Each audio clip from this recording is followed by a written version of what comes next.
धान में जब बालियां निकलने की अवस्था होती है तो इसमें 3 प्रकार के शत्रु इन पर आक्रमण करते हैं। पहला है माइट्स, जिसकी वजह से पैनिकल माइट की समस्या देखी जाती है। पैनिकल माइट जिस भी खेत में लगेगा उसमें जो धान की बालियां निकलेंगी वो पूरी तरीके से सफ़ेद निकलेंगी या फिर चॉकलेटी रंग की निकलेंगी और इनमें किसी भी दानों में दूध भराई का काम नहीं होगा, पूरी तरीके से खाली होती हैं। इसे हम कहते हैं पैनिकल माइट। इसे कंट्रोल करने के लिए आपको अपने खेत में डिस्प्ले हो रही दवाओं में से किसी एक का छिड़काव करना है और अपनी फसल को पैनिकल माइट से बचा लेना है।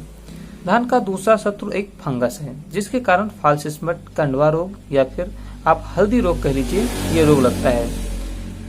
इसकी वजह से काफी सारा नुकसान होता है और ये दिन प्रतिदिन हवाओं के माध्यम से बह करके और धान में फैलता ही रहता है। इसे कंट्रोल करने के लिए 2 अवस्थाएं हैं। जब धान अपनी गलुआ अवस्था में हो तभी आप कंट्रोल कर सकते हैं। इसके लिए धान की गलुआ अवस्था में अगर आप कंट्रोल करना चाहते हैं तो डिस्प्ले हो रही दवाओं को आप छिड़काव करके और नियंत्रण प्राप्त कर सकते हैं। अगर धान की बालियां निकल रही हैं या फिर धान की बालियां निकल आई हो और कंडवा रोग लग गया है तो आप इस समय डिस्प्ले हो रही दवाओं में से किसी एक का छिड़काव कर सकते हैं और अपनी फसल को पूरी तरीके से सुरक्षित कर सकते हैं।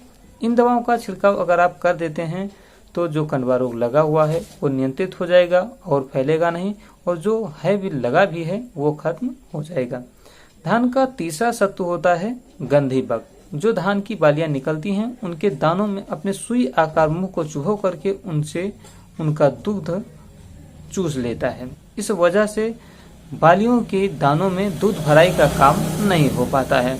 अब इनसे बचने के लिए 2 तरीके की दवाएं हैं। एक डस्ट पाउडर वाली दवाएं हैं जिनका आप सुबह या फिर शाम के समय में छिड़काव करके आप निजात पा सकते हैं। तो इस समय जो डिस्प्ले हो रही दवाइयां हैं वो डस्ट पाउडर वाली दवाइयां हैं। इनमें से आप किसी का उचित मात्रा में प्रयोग करके निजात पा सकते हैं। स्प्रे से नियंत्रण चाहते हैं तो इस समय जो डिस्प्ले हो रही दवाइयां हैं उनका आप किसी एक का इस्तेमाल कर लीजिए, आपकी फसल में गंधी बग की समस्या समाप्त हो जाएगी। तीनों प्रकार के शत्रुओं के लिए स्पेशल वीडियो भी बनी हुई है जिसका लिंक डिस्क्रिप्शन में दिया हुआ है। आप वहां से जा करके और भी ज्यादा तरीके जान सकते हैं और भी ज्यादा जानकारी ले सकते हैं। तो आज की वीडियो के लिए इतना ही। धन्यवाद।